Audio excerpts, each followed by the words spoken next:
Hi, so I'm here at the Walker Campaign Party, and I've got Anna Chapman with me. She's a former political director for Dr. Oz, a former campaign manager, and we got some applause in the back, as you can hear right now.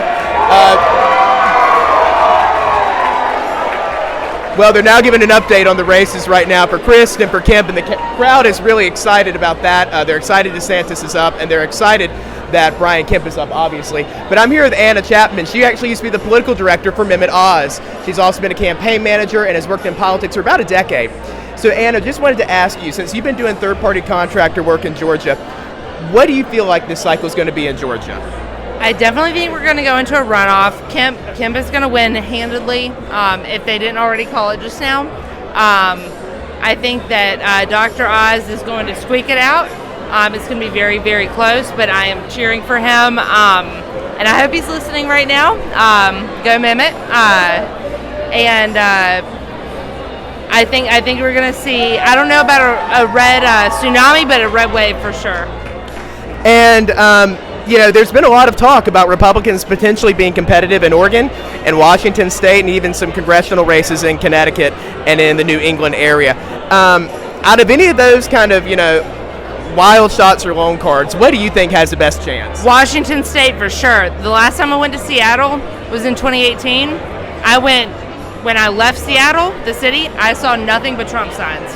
I even saw a sign that said, "Take us out of the UN," like United States out of the United Nations. So I definitely see a lot of momentum in Washington State for sure. And do you think is it more of a populist wave that Trump has caused, do you think, or is this more of something that people might be upset with the administration? What is potentially causing a switch like this in Washington State or Oregon?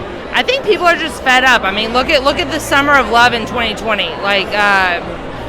and the autonomous city of Chop or Chaz or whatever they called it. I think people are fed up of people defecating in the streets and homelessness, and it's affecting normal people like you and I, because we can't use public restrooms because it's shut off to the public because of homelessness and drug addiction and using drugs in the bathroom. Experienced it firsthand. And you think Republicans have the opportunity to fix that, or you think Republicans have the answer? I do. I think they do. I don't know what their answer is precisely. I know Dr. Oz talked a lot about homelessness and it being a mental health issue, and his solution is definitely more of a mental health approach than it is like a heart approach. Basically a very genuine caring approach to it. So, and I think that's how it should be handled. So Republicans seem to take issues like homelessness, crime, and border security. Those seem to be three big things that it seems like almost every statewide Republican running this cycle is hitting on. What kind of makes this a common theme or a strategy for Republicans this cycle? Oh, every Republican in the bluest of districts to reddest of districts should be embracing and harnessing the carnage that Joe Biden has caused, with all of his with inflation, with crime and education particularly.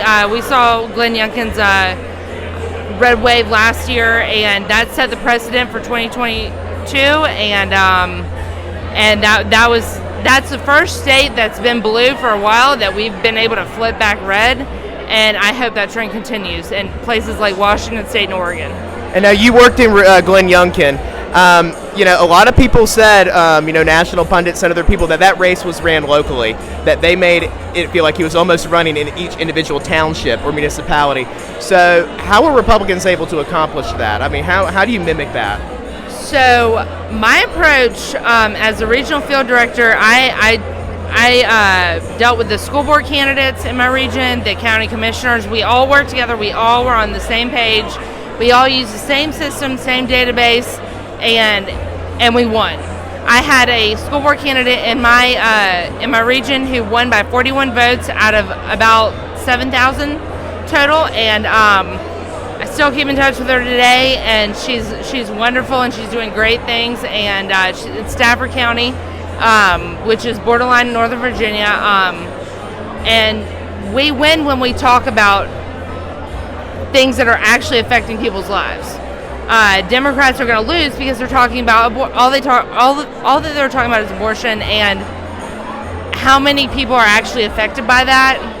Probably less than 1%, and so that's not a resonating issue. So you think abortion's not going to be a winning issue this cycle? Absolutely not. And what they don't realize is that states now have control of it, and it doesn't mean it's banned. I find it kind of funny when I see an old lady here or there on the news saying that was their niche issue that they were voting on, because it doesn't apply to them. And because they're older. So I don't know. I don't think it's not hitting home with young women as much as the left would have liked it to be.